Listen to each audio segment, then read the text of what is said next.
has many facets.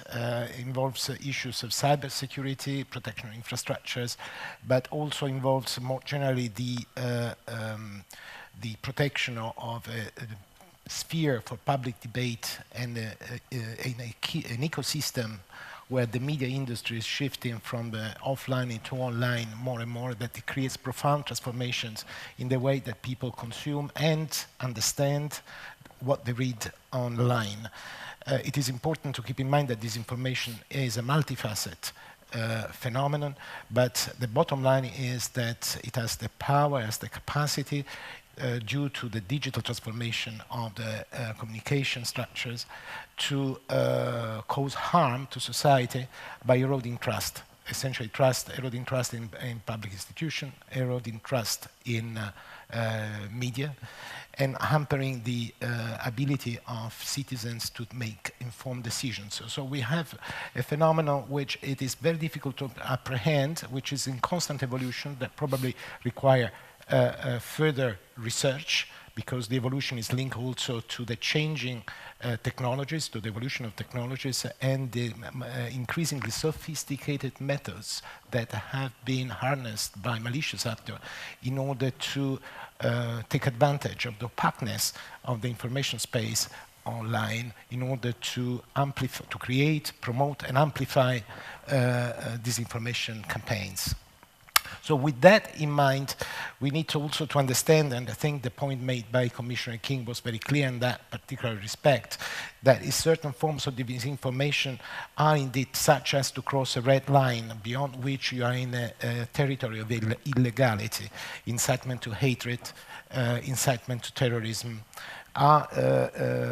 which are very often fueled by fake news, by disinformation, are forms of communication that are illegal and therefore can allow remedies that, while respecting freedom of expression, freedom of speech, may go as far as to take down content from websites. However, the disinformation which is particularly harmful today, which is a kind of a drip-drop action that influences the public opinion without ever reaching a level at which you can say this particular piece of information is illegal and therefore it can be taken down from Facebook or from Twitter.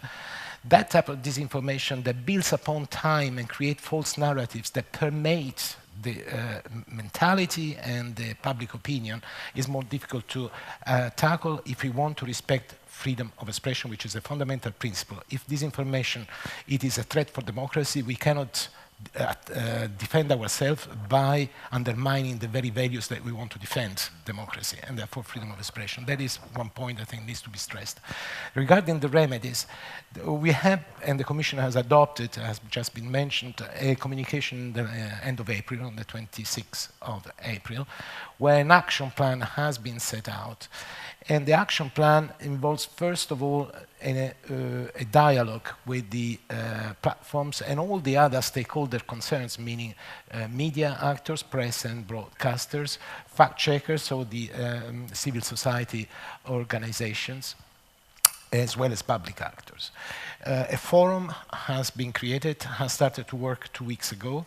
The objective is to get in July, next July, with the first final draft, let's say, of a code of practice that online platforms should adhere to and implement during fall, in order for the Commission to make an assessment by the end of the year to see whether or not substantial progress has been made, or whether other pathways, like regulatory pathways, needs to be considered.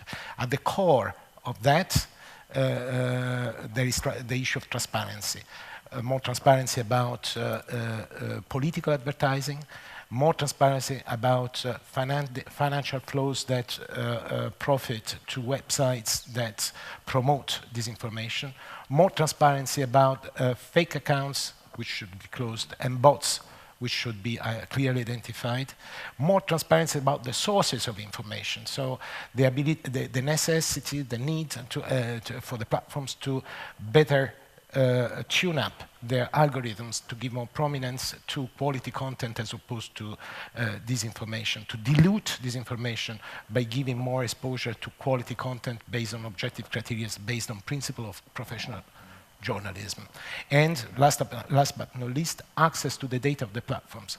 The Cambridge Analytica scandal has demonstrated that micro-targeting is the new weapon for disinformation online, because of the potential that this algorithmic-driven propaganda has by reaching a specific segment of the population and by tailoring the message in relation to their own pre-known preferences. And that create filter bubbles, echo chambers that amplify the impact of this. So the need to have access to the data of the platforms and to continually study the phenomenon through appropriate means. And I conclude with one remark. Commissioner King has pointed out to the need to create a network of fact-checkers. This is fundamental, but it's only one step. The second step is to link fact-checking with research, with academia, at the level of the member states, by the way, and to have, therefore, to build a capacity to detect the disinformation and their patterns, the patterns through which they spread. Right. Thank you so much.